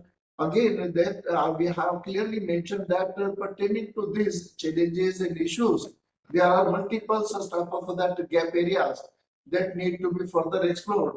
So having a resource available and having that information pertaining to that the challenges are there, the more exploration can be done. And I hope that having if any support pertaining to that, if it is being required, all those expertise in this faculty development programs, they would be happy to help all the participants. Yeah, Dr. Rao, thank you for sharing this new idea because long back I used to work on parallel processing. I have worked on Param 10,000, MPI and all those. In fact, I have had several occasions. I have been on CDAC Pune campus actually on several occasions, as well as Bangalore campus also. Okay. As well as Bangalore campus also, and I don't know, means Param 10,000 program is still continuing or it has been discontinued, that I am not aware. 10,000 was already that is discontinued. I just wanted to share, Param 10,000 was sometime in 2002, 2003, 2004. It was in the way back, sir. It was in the 1990, not the 2000. No, 92 I worked upon. In 1992 I worked on Param 10,000. So till 92. That is what we call 92, 93, Param 8,000, Param 8,900. Exactly. Now last 3 years, we gave more than 15 Params to premier academic institutes under the National Supercomputing Machine, NSM project. They're all IITs and many NIT Tiruchi and many R&D labs also. They have this kind of supercomputing facility where they use parallel image processing many much actually. Okay. But today, last 2 years, if you see the particularly fake image detection, edge servers and fog computing servers, they do a lot of parallel analysis using high throughput computing, what we call Hadoop, MapReduce, and Spark and Kafka kind of thing, where they process the visual features, authenticity, and transformers, everything they do in parallel also. So that way, today we are living in a world where millions of images we need to process in a real time and see whether they are fake or correct or not. For that, the concept of edge computing, fog computing, under the cloud, cloudlet, everything is getting integrated. It's become very complex to develop the complete programming environment, very heterogeneous. So that way, in this program, many speakers talked very different aspects of the cloud computing analysis and security. So it's very beneficial to the many participating faculty members and young researchers to make some contribution in this actually. Okay, so pertaining to this, that the point that you have raised, because the data corpus for the deep learning or the enhanced that the CNN, SNN, recently this SNN is spiking neural network that has been emerged as a new and the fast techniques where that it requires to go for only those essential features, and based on that, the decision has to be taken. So in that case, the processing has become much faster if that has been used. And the challenges in our institute, in my department, which I am facing, that faculty are seeking the independent GPU workstations that are unable to be used for that large data corpus that is needed or required. So in that case, Actually, that provides you a better opportunity. See, that opens up new opportunities for you in the sense that those workstations, because what Param 10,000 actually was, it was integration and interconnection of the workstations. At that time, they used Solaris and Sun workstations. They used. So you can simply convert these workstations, integrate them, and then you have a completely new paradigm open for yourself, and then you have a better. Correct. So in that case, the two aspects are there. One is that we are in the process of procuring using the one cluster based GPU, and in that the InfiniBand with that 100 gig is we are trying to procure, and hopefully in this semester we will be having such type of that cluster based deep learning environment where the researchers would be able to explore their work. Pertaining to this, another aspect that we are in that India AI is also providing similar type of that platform with that really optimal prices or that minimal prices that can be afforded. So we have also moved that request so that if that has been approved in that case in that department, our faculty board has approved that part. So soon we will be having those type of the environment that will be used by our research scholars. So Dr. Rao, you have also given that suggestions the recent that cluster that can be provided free of cost to the academia. If that thing is there in that case, give me that. But until then, when we have to get procure that part, the faculty may be using that platform if that can be provided by the CDAC. So if that has been there, I would be happy. Yeah, I think I spoke to some of our national supercomputing people in charge. I had told them that we need systems with the cluster having more number of GPUs for system for our MTech and PhD program lab sessions as well as R&D projects and thesis projects. CDAC is still working on it because they say the users have increased in last 5 years. Many industries are opting long time on the Param Airavat and Param Siddhi, where every system is having 8 GPUs with 80 GB memory every GPU. So we have the limitation of 12 GB memory. So in that case, the minimum 16 GB is required. So they are not able to load their data. So those are the challenges that is there. So Param, But I think Dr. Rao is referring to 80 when he's saying 80 MB. He's referring to cache. Main memory. Main memory is, but 80 MB is. Normally what happens, the complete AI application requires a huge number of low precision computations. Exactly. The GPUs are very good, and presently most of the GPUs in the ChatGPT, Perplexity, or the Gemini, or the DeepSeek, they use 8 GPUs, 4 GPUs, 8 GPUs are standard. Every GPU is having 160 GB minimum. So 160 GB GPU to GPU communication with their own interconnect. They would like to solve many of the AI applications in the shortest possible time. Yeah. Now CDAC is having this kind of facilities, but many government R&D organizations are users of the CDAC latest Param systems and then latest new 20 petaflop systems.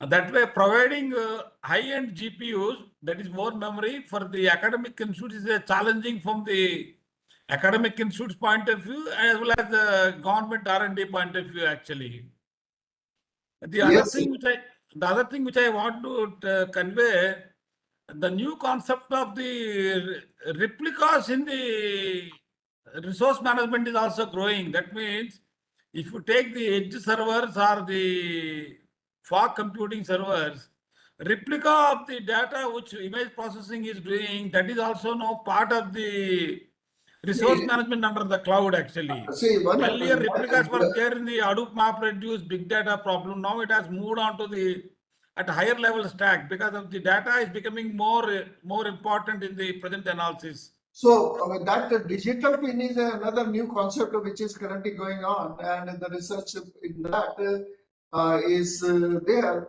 and we are also trying to explore those issues related to that. Earlier we were doing that that master slave and the primary domain controller, backup domain controllers, and the making of that replica. Now those type of the data sets and their parallelizations and use of that in the efficient. So once may get breakdown, in that case the other will be used, or that the parallel pattern pertaining to that can be explored using the same sort of the data in that multiple parallel scenario, where such type of that minimal essential hardware resource requirement is important. And in that, because of this financial and resource constraint, we have some sort of the bottleneck to explore those areas. So I hope that in future, while going through all those the gap areas with that parallelization of the architectures and use of the recent resources, we would be getting some more good result in future. I would like to add something here. We Ji, sir. have one project on processing 5G telecom data network topology with Ji. the high-end supercomputers. The project is between IISc, CDOT Delhi and CDAC Pune, where we get the real-time 5G telecom data. Then we generate large graphs and generate traffic matrix, process on the two powerful systems. One system is 1024 cores shared memory single system. Other one is 160 node, each node having 64 core system. The problem is, unfortunately, Professor Virender Singh, who was in charge of the supercomputing at the IISc Bangalore, he was too busy to deliver his talk. We would be happy to have him, but unfortunately, because of this his busy schedule, he would not be able to give his research talk in this faculty development program. But being as a part of that exempt faculty of the MNIT and the CSC department, he would be always be available. So in that case, in future, any upcoming event related to that parallelization and use of the supercomputing, and specifically in Yeah, that. Dr. Ram, can I get your email ID? Please share it so that I can Yes, invite sir. you for a talk हाँ, here. Rao की आप ID ले लीजिएगा. We will provide the ID of We'll both, provide, sir. So Professor I would Rao and Professor Virender Singh both are our adjunct faculty in our department. Sir, I would like to add something. When I was talking about 5G telecom traffic, 3 years ago, people used the cloud computing for everything. Today, it is a digital twin of the telecom traffic real-time simulation. That is in virtual laboratories, we get the data from the telecom data extraction server, develop graph and solve traffic matrix and control the network. Control the Yes, sir. network in real The time. network in 5G network control is one of the important considerations. And now when 6G has already been planned, and we are already setting the timelines for rollout of 6G, and 5G is still not understood quite well. I think this is a real challenge. In And, fact, I would like to add, sir, in the present 5G, many telecom companies purchased HPC companies Okay. because 5G, 6G requires huge amount of data. That means they require supercomputer in their hand, at their hand. Mhm. If supercomputer is there, Yeah, then only they can able to do these simulations. exactly. Here, digital twin is another one. Another area which I would like to tell you, chemical factories, they use digital twin and cloud also, sir. Okay. Many of the chemical factories, they run with IoT 100, 200 devices, and their data has to be processed in real time for security and chemical analysis. That is also another growing area. The any process industry, because the number of IoT devices in a process industry is so large that really thinking of particularly now industry 4.0 is already converted to industry 5.0. People have already started talking of industry 5.0. So the data have to be processed, and the more important aspect is the integration of the data and processes. That is really becoming big challenge. And so the Mushtaq, I'd like to take a leap from you. Sir, just hold on, because we have to give that in this validatory session, thanks to all those resource person. I asked the Agam Das to share the slides. Agam Das? Sir, it has been shared on your email ID. Okay. You can present it. I just like Okay, to. I'll also share this presentation. So I'm just stopping. Let me just. Should I share it on the mail or the presentation needs to be? No, sir. It has been shared on Mushtaq sir ID. Okay, Mushtaq. I'll share. Mushtaq, just share your email ID on my mobile number, so I'll be able to tell you. No, sir. Sir, in the session you gave that PPTs are to be shared with Agam. Agam, okay, I'll share it. हाँ, Agam's mail ID is in any case. ये sir Let me हमारा just share it right now. Let me just share where I have saved it. Actually, that is big challenge for me to find So out. you can share later also. The CPG. Just give me a minute. हाँ क्या हो रहा है आगे Next step. हाँ Full screen.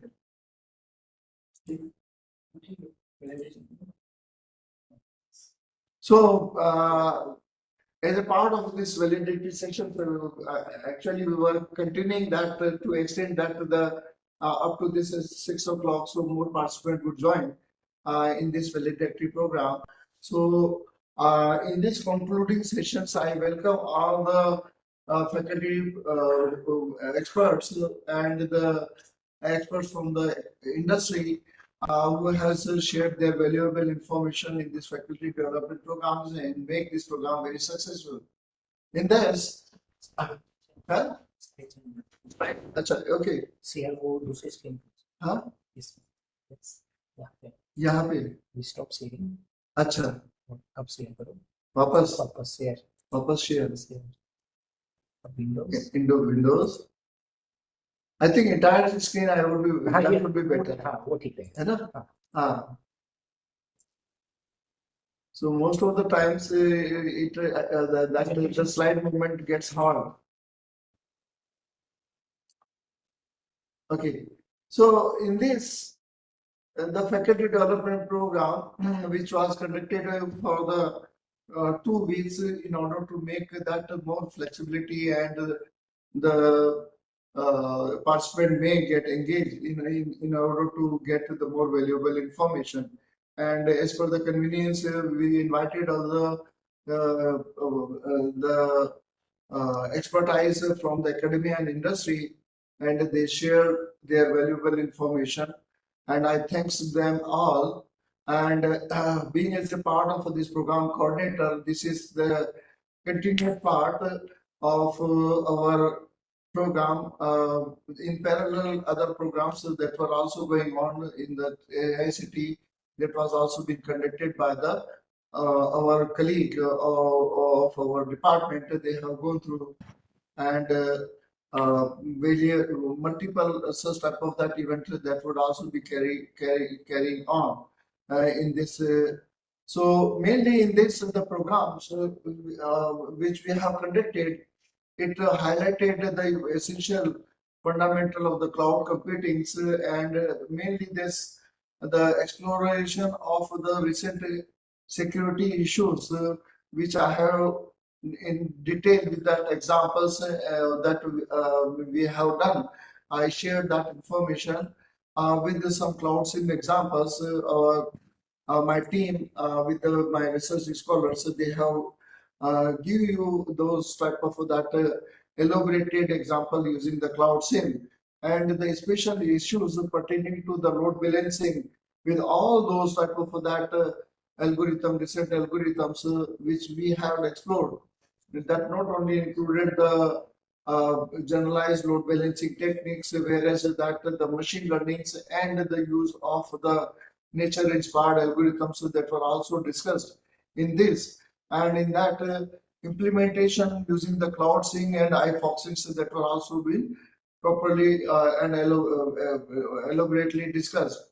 The cryptography and the use of the asymmetric key use in the cloud is a very challenging one. Pertaining to that, the man-in-middle attack was the main security concern, which we have found that these four algorithms, the Diffie-Hellman, the RSA, RSA, elliptical curve cryptography, and Al-Jamal. So in that, all those the asymmetric cryptography, they are having this lacking of the man-in-middle attack. We explore them and give you that what type of the solutions that can be there or that should be there to mitigate them. And we have made our own security models with that hybrid, which we had explained using the CRT crypt algorithms, so that any such sort of the attacks can be easily reduced. And in this, the cloud forensics and the risk and the compliance which are needed, the industry experts that have given the more valuable informations, and the use of the security concern was the big important issues, and that was mainly addressed in this program. So our keynote speaker was the Professor CVC Rao, and I think he has delivered majority of those almost 6 hours he has contributed in this faculty development program. Likewise, I do also have the similar amount of that period that I have engaged. So hopefully that the participant will have gone through those important information that has been shared. So thank you, Professor Rao, for giving us this opportunity and making this program successful. Your keynote address was very much useful, and the topics that you have covered, that was also very much for the researchers, where the challenges are mainly discussed, that how that can be explored. And I thank the professor and head of the department of the MA in IT, Bhopal, Dr. Deepak Tomar, Professor Deepak Singh Tomarji. He was also the expert in the security, and he has given the very good talk where he has explored those type of the challenges in the security in the cloud computing environment. And the Professor Sanjay Panda, we had requested, and Professor Vivek Gaur from the BISMESA, Vivek Gaur is with me. So he is constantly with us for giving us the support for making this program successful. So I thank Professor Gaur and Professor Panda for sharing their valuable times and giving their expertise and being as a resource person of our faculty development program. Okay, so the next is our Professor CP Gupta sir, and he is the very well known faculty and recently retired and joined the I'm missing the name, institute name, sir. The similar institute of in the Kota, he is very much interested in order to deliver the multiple such type of the sessions in the upcoming faculty development program. So I thank you, Professor C.P. Gupta and Jitendra Goyal, And Jitendra has done a very wonderful work under my supervision pertaining to that blockchain and the use of this CRT cryptographic algorithms for the image sharing in the secure environment. I would like to thank Dr. Anurag Singh of the NIT Delhi and the Professor Dinesh Kumar from the NIT Jamshedpur. He is from the very good expertise in the cloud environment and teaching the subject. So his valuable information imparted in this faculty development program was an excellent one, and I thank to them both for giving that opportunity and giving us this chance to use their expertise in our faculty development program. Another from that IT solution, Dr. Krishna Mohan Patel, he is a very good person who has also give us the previously also in our faculty development program. He has given his valuable inputs in the, I think, blockchain part. He is expertise in that area. Blockchain and IoT. And IoT. So he is the good in the IoT. Now that IoT has become that age and the for computing part of this cloud-based networking environment. So his expertise has given the value additions for our program. So these are my PhD scholars who has volunteered to make this program successful. I give this thanks to them. Constantly they have make that their efforts, maximum effort day and night by connecting, informing and providing that valuable inputs and connecting the participant and any problems pertaining to that, if that were there, they sort it out in the real time and make them connected during this faculty development program. Yes, sir. So the overall faculty development programs in that that has been shared, the total 40 hours program which we have conducted in this cloud analysis and security. So they're combining with this that entire would be a new syllabus for the academia. Those who the faculty who has joined, there may be they may use this and make their own subject expertise and teach this. And so hopefully this program would be very much useful for the all participants and hope that they would have gained much more valuable information. So once again, thank you all those resource persons and thank you all the participants who have joined and connected this faculty development program. Thank you once again. Thank you, Mushtaq. Thank you, Mushtaq, and my special thanks to Mr. Adam Kumar Singh, who really made most of the session at right time. He is there in that EICT office, sir. Yes, just second. Can please? हाँ अगम आप इसमें आइए सामने आओ कैमरे में आओ Yeah, Dr. Rao, I need your mail ID. हाँ ये so that- जो हमारे हीरो है sir So they both. Definitely, sir, definitely. Yeah. Adam, I think it's very good work. I really appreciate taking time from your busy MTech thesis work and contributing to this kind of FDP program. Yeah, Thank Agam you, is sir. MTech student, and it's really wonderful because the way he has communicated means that is really remarkable that an MTech student is taking that much of efforts and pains. I mean, so I thought he's a PhD scholar. two MTech and one PhD scholar they have Oh, that's great. Ah. That's great. and the parallel team from the business There is one more Okay. person it from. is not a single effort sir, it is the multiple people effort. Yes, To make yes. this But program. Agam has, because I have been interacting only with Agam, and so I really appreciate his efforts. I think Thank you. I should Thank you, sir. thank HOD. HOD has got very young set of PhD and MTech people. With them only he was successfully done this program. I really feel most of the young generation devoting time and contribution to such kind of activities is really a great achievement actually. Yeah. So, means a lot of challenges are there, but we are with the teams, those type of the challenges can be easily handled. So, once again, I think all that Professor C.P. Gupta is having some important tasks. So, I conclude over here and thanks all the participants and other people who has joined this program. And thank you very much.